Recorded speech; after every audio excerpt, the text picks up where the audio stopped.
Welcome to the Infinite Women podcast. I'm your host, Allison Tyra, and today I'm joined by Dr. Courtney Jarrett, who, like many of my guests, has written a book about women's history. But unlike most of the authors I talk to, hers is a children's book.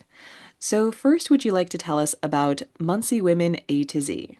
I got the idea actually several years ago. I was working with one of my colleagues, Rachel, in WGS and Women in Gender Studies on my campus. And one of my friends, Melissa Gentry, who works at our library on campus, doing some women's history research and talking about some of the women that we were talking about at that point. We were actually getting ready to celebrate the suffrage centennial here in the US. So Rachel and I were going to teach a class about that, and we're talking about all these cool women that were related to suffrage.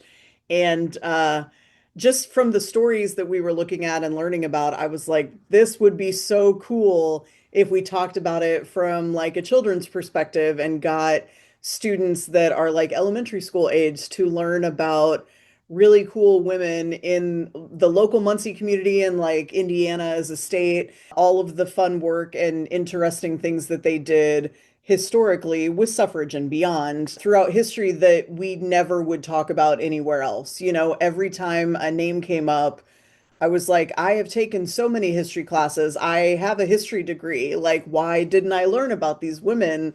I thought from like a children's book perspective, I had never written one before, but I have children.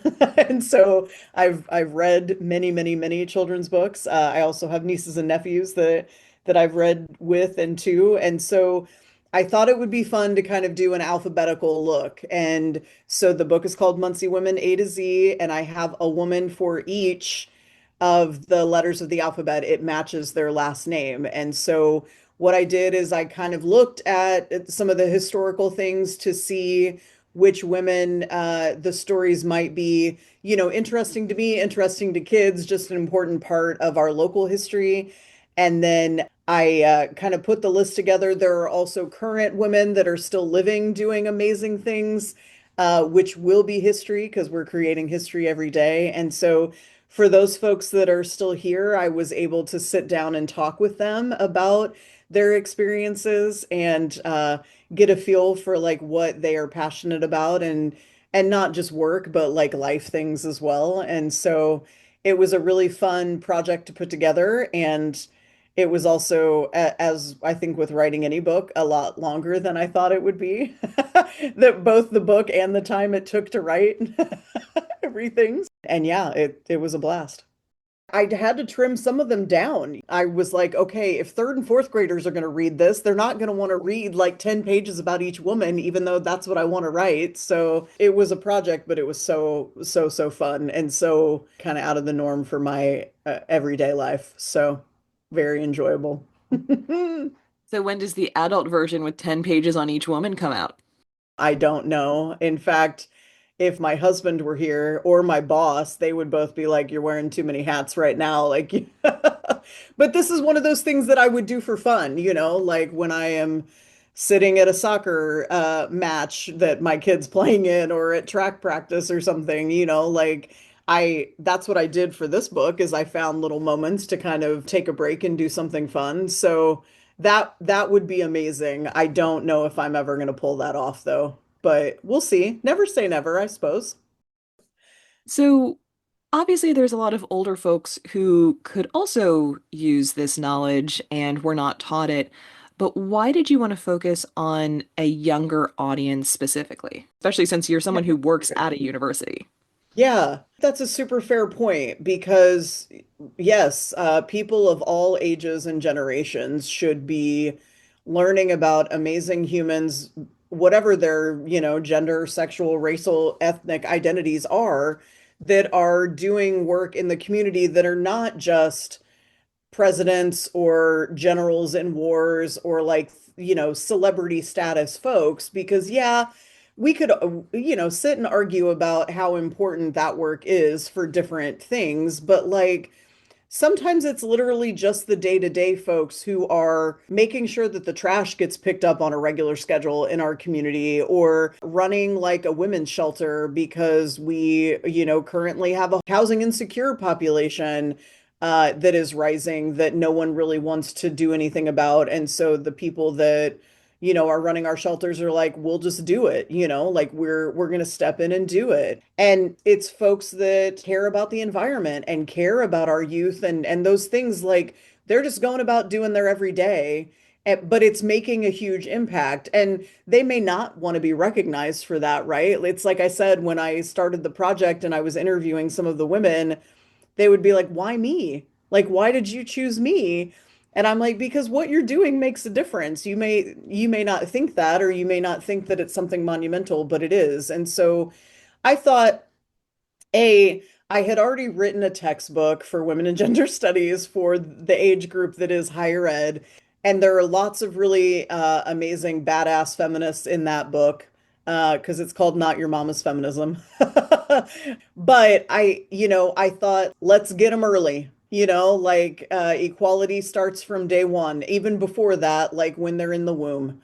Um, my dudes are both male identifying, and we're going to Feminists for Action student group meetings when I was pregnant with both of them. Like, I think talking about equity and having them think that they should make the world a better place, even if it's something small, is really, really important. And so I thought that if I could write about these amazing women, that some of them are maybe just doing small things, that's important as well. And kids will see that. They'll get it, that anything that you do can have an impact, whether it's small or large. And so, do I want adults also to know those things? And probably have more adults read the book than kids?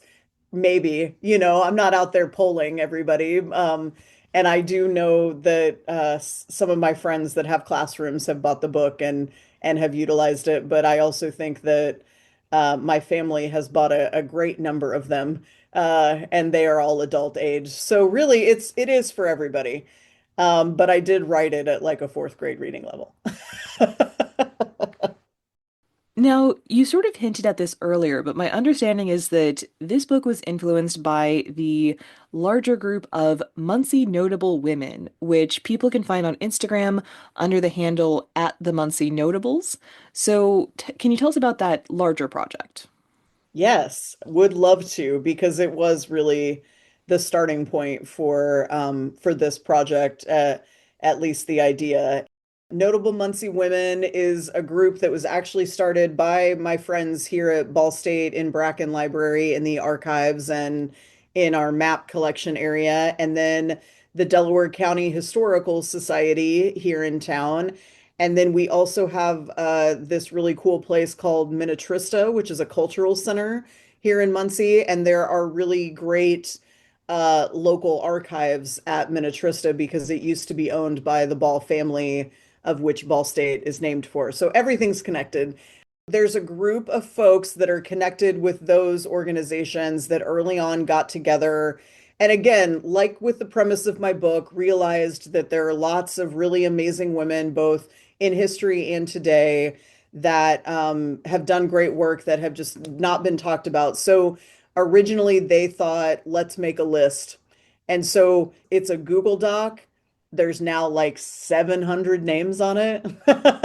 But so they would get together originally when they were building the list and like take turns. And so, at one meeting, one person would share like their research about this really cool human doing cool things. And then the next time, my friend Melissa Gentry from the library would share something really great. And so they would compile that way. And that's how my friend Rachel and I kind of got involved. They were like, hey, you guys are cool women. You know other cool women. Like, let's get connected and talk about these things. And that's when we were like, yo, we got to look at this suffrage stuff. And we proposed that class and we were able to teach it in fall of 2020 to celebrate the suffrage centennial.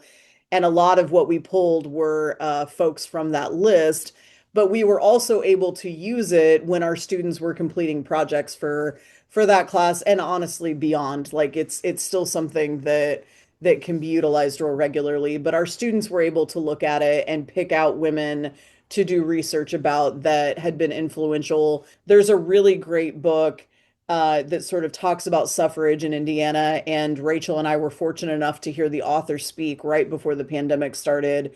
And she talked about how like a lot of the archives in Indiana, relative to that time period, the start of the suffrage movement, have been damaged.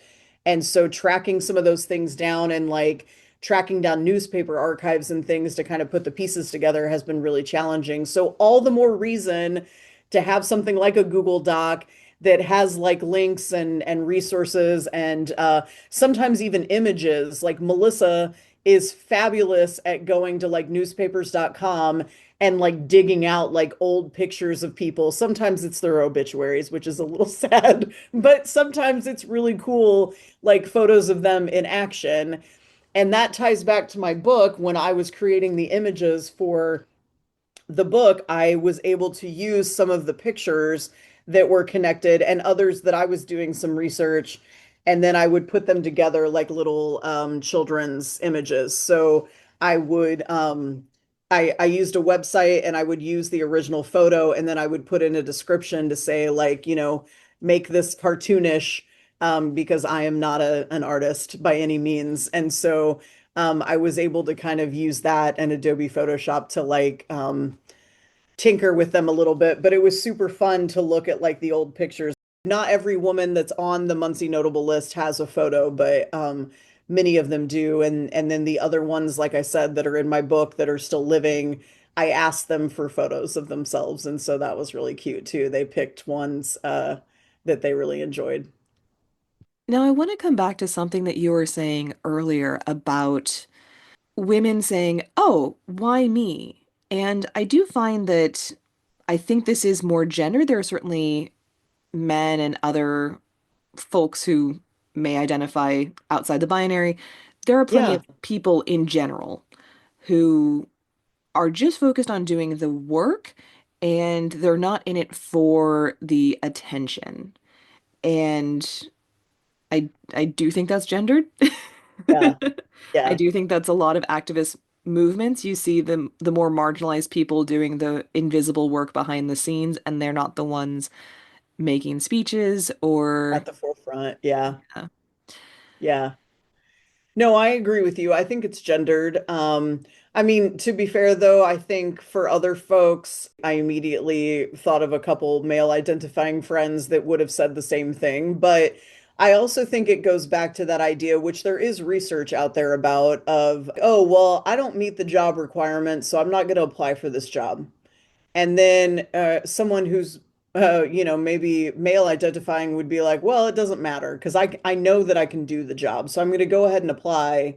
And then, I'll just wow them in the interview, or, they'll look at my resume and be like, okay, well, that makes all good sense. Like that's that's more of like a patriarchal society sort of thing where we're just sort of conditioned to believe that we're supposed to fit into this box. And if we stray outside the box, regardless of what it is, right, whether it's a job or an identity or whatever, then that we're no longer fitting and acclimating to the society that we, live and exist in, where really what should happen is like, oh, that job sounds great. I want to do that. I'm going to put my name in the hat, and or like, yeah, hell yeah, I'm out in the community doing great things. Like, thank you for noticing, And it doesn't mean you have to be at the forefront or the person that's speaking all the time, but it does mean that, like, you don't also have to be humble. There's time for that. Kendrick Lamar taught us that. Be humble, sit down. He was talking to middle class white dudes, I think. But, like, there's the opposite time where it's like, oh, this is a person that maybe is humble all the time. At one point, you can stand up and be like, yeah, I did that. And that's great. And so that's one of the nice things I think about this book is that some of the women that are living have bought, 12 copies to give out because they're like, hell yeah, I did that. Like Courtney saw worth, and I'm like, well, you don't need me for that. Like you can see worth because what you're doing is amazing. You're a badass and everybody should know about it. yeah, there was that moment during the 2024 US elections where Sarah Huckabee Sanders, because so many women do this to other women, but she made a comment basically implying that because Kamala Harris didn't have biological children, she wasn't a real mom. And the way she framed it was that she had her kids to keep her humble, and Harris didn't have anyone keeping her humble. And I love Harris's husband because he came out and basically said women don't need to be Yeah. kept humble. No. Shout out to Doug Emhoff, love him. Mm. Yeah. And she has a mom nickname. She's Mamala. It's Like so cute. that's yeah, she's parenting. My kids do not keep me humble. They barely keep me sane. Like I don't think that's a lived experience for everyone. I think they may be counterproductive on the keeping you sane front. Yes.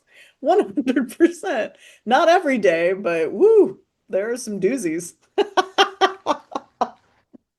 Yeah, I don't love that. I mean, there's a time to be humble. Like I don't love recognition all the time either, but there are also some days where I'm like, damn it, I did that and I'm really proud of it. And so hell yeah, I'm going to talk about it. And I think there's things that we don't feel are worth recognition in the sense of like most people I know would cringe if people started singing happy birthday to them in a restaurant. Oh, sure. Because that's not Yeah. an accomplishment. Like, if anything, you should be singing and giving cake to my mother. She did Right. all the work on that front. Yeah. Yeah.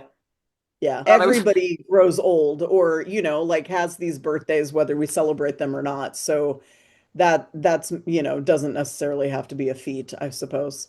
but when it is something that you have put a lot of work into, I think it's perfectly fair to be proud of it. And as women, we're taught that our pride makes us unlikable and we're penalized for it. Hmm. Yeah. Not a fan of that. But here we are.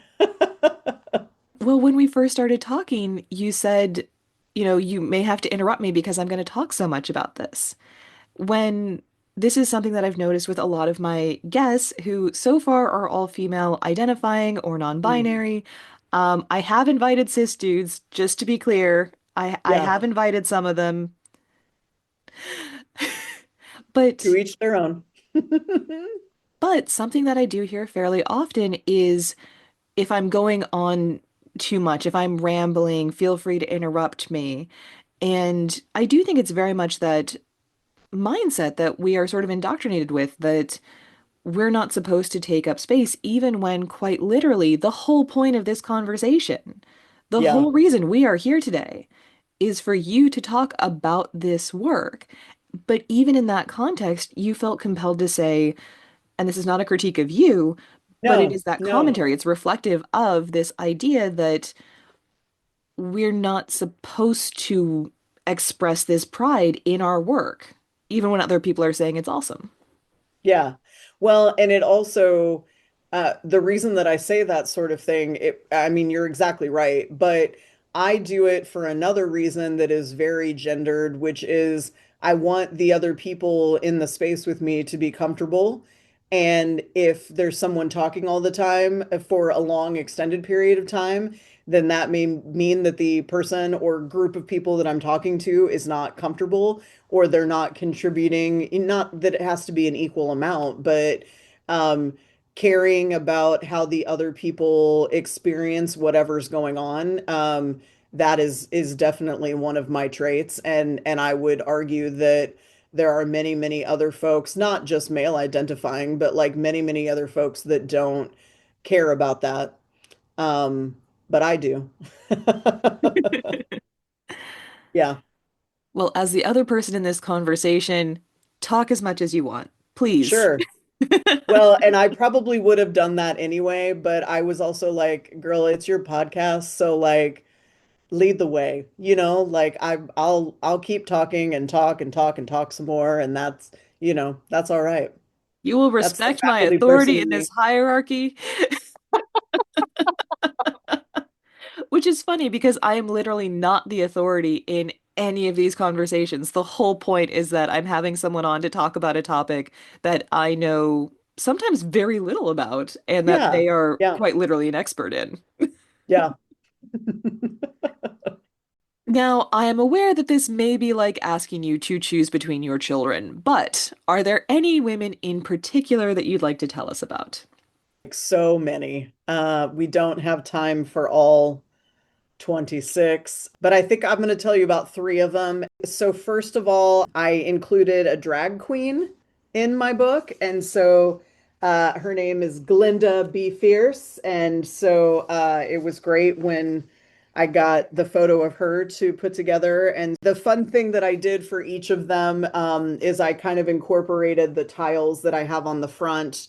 I include that with each woman as I write about them in the book, and I also sort of give them a tagline. And so Glinda's tagline is Glinda Be Fierce, who brings the glamour and love to the local community. And so for Glinda, I really talk about the work that she has done in our community with organizing our Pride event that happens in Muncie every year on Labor Day weekend.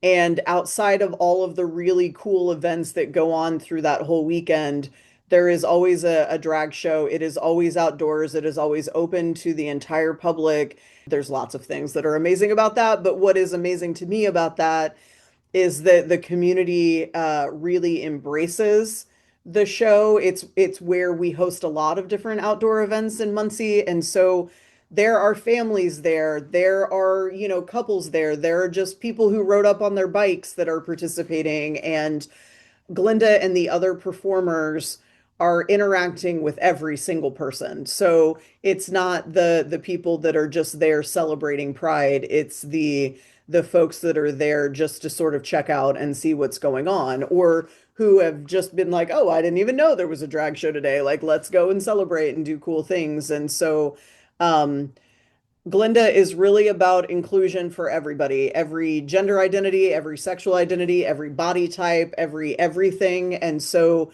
I sort of joke with them that like they've never met a stranger ever. Even if they don't know them yet, it just means that they don't know them yet. And so I really, really appreciate that if we looked up the word inclusion in the dictionary, if it were Muncie based, Glinda's picture would be there. And so I absolutely love that about Glinda and all of their amazing work. The next person that I'm going to share with you is a fabulous human whose name is Morgan Roddy. And Morgan's picture is great because she is standing in front of what looks like maybe chocolate pudding, but she has a rainbow colored apron on. And I chose that very specifically. Morgan's subtitle for my book is Morgan Roddy, who puts their chocolate making skills to good work in Muncie and beyond. And so Morgan is most well known in our community for running a company that's called Queer Chocolatier. And Queer Chocolatier used to have a physical space in our village right next to our college campus here at Ball State. And so it was amazing for folks, again, of any different identity to come in and eat chocolate that Morgan has made with her bare hands, and also the most amazing like baked goods I have ever tasted in my entire life. Like these little cinnamon bun things I would order from her during the pandemic, and she would just drop off on my front porch. And I'm like, I love you so much. You are the best. But it's not just about the goods, it's about the environment and the way that she makes people feel, which is supported regardless of what's going on with them. And so while the physical space does not exist any longer because pandemics and rent and, expensive things, Morgan has really not given up on the idea of making chocolate that is inclusive and brings people together and starts conversations. And so you will find her most frequently on the weekends at our farmers markets, both the indoor one in the winter and the outdoor one at Minnetrista, our cultural center. And so, yes, just a fabulous human making delicious things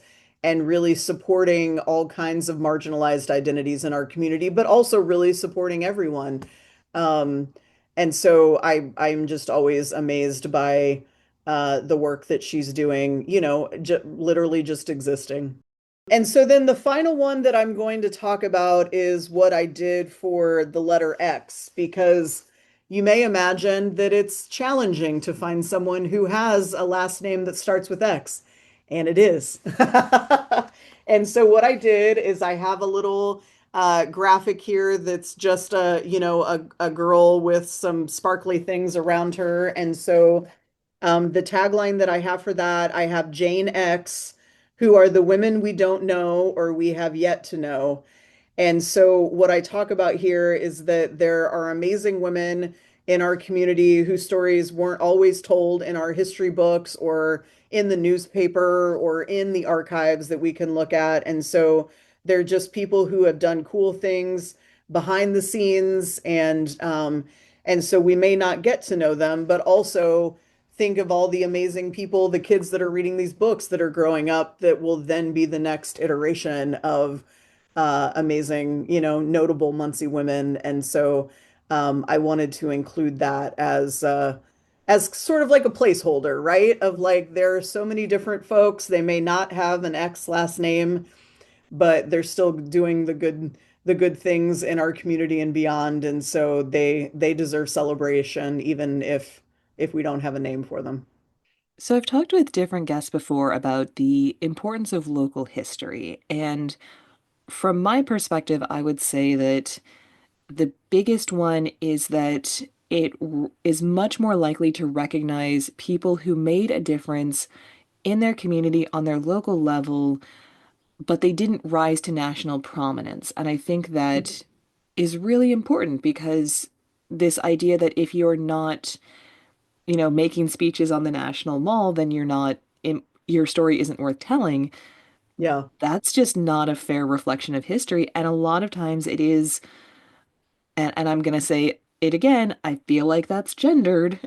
sure, sure. There are just as many folks with other identities though that we just don't talk about because again, we're sort of conditioned to be like, well, when we think of history as a subject or a class that we took in high school, we have to talk about presidents, we have to talk about wars, we have to talk about like really monumental events, And so um I guess, someone named Betsy Ross making the flag is a monumental event. If you're lucky, you might get an Iron Jawed Angels like Elizabeth Cady Stanton, Susan B. Anthony, Alice Paul kind of thing.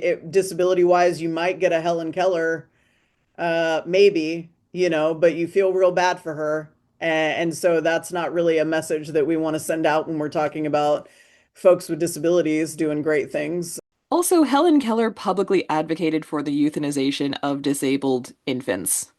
Yeah, So yeah, there's a reason that people tell like the child version, because as an adult, she was like a firebrand socialist and stuff. And yeah, so there's a reason that also she wrote her memoir when she was like 20.